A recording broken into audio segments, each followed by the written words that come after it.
Firefighters risk their lives daily to save others, but was the risk worth it for 5 Dallas firefighters?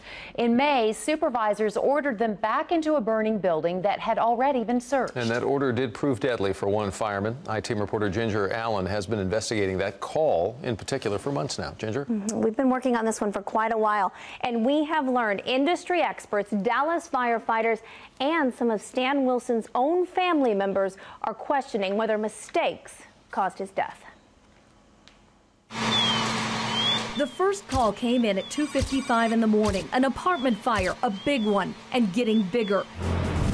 Brendan and Adrian, this fire has now been burning for an hour and a half. Obviously, is a terrible day for us. The unrelenting fire raged to 6 alarms.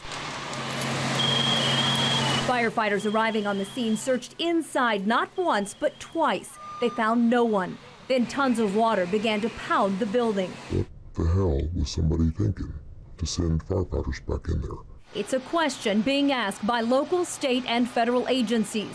Why, on the morning of May 20th, were veteran fireman Stan Wilson and 4 other firefighters ordered back a 3rd time into a building that had been on fire for more than an hour, had partially collapsed, and was already weakened by tons of water? Then there was a second collapse, this one much bigger than the first, trapping and killing Wilson, a 28-year veteran. He leaves behind a wife and 2 teenage sons.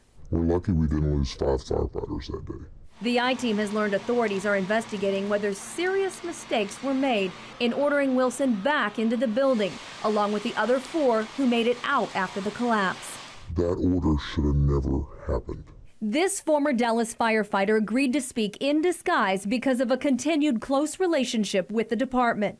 I would say a whole lot of firefighters are extremely disappointed with the way this is going down.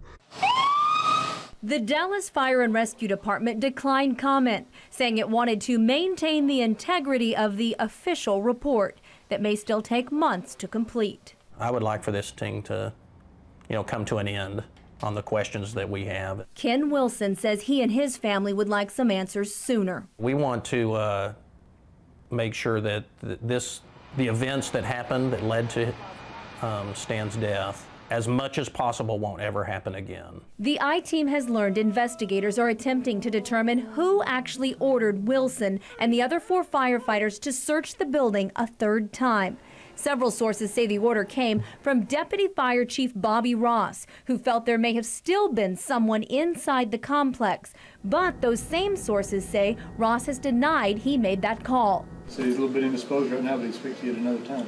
We went to Station 55 to try and talk to Chief Ross, but we were told he would not see us. We're seeing an increase in firefighters getting killed in building fires today, and that really concerns me. Veteran fireman David White has traveled the world helping teach firefighters how to do their jobs as safely as possible. And while he was not there, he questioned sending Wilson and the others back into the building because he says it's unlikely anyone could have still been alive inside. I mean, there's nothing to save. While they wait for answers, Stan Wilson's family remembers the good times.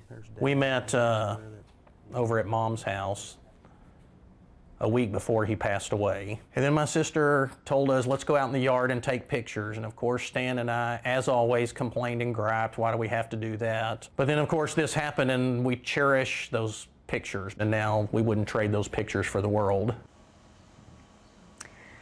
The Dallas Fire Department is investigating this fire on its own, and so are several other outside state and federal agencies. But again, these type of investigations can take months, so it may be some time before we have answers. And your investigation continues along with theirs. It does. Thank you so much. We'll be back with more. Thank you. Appreciate it, Ginger.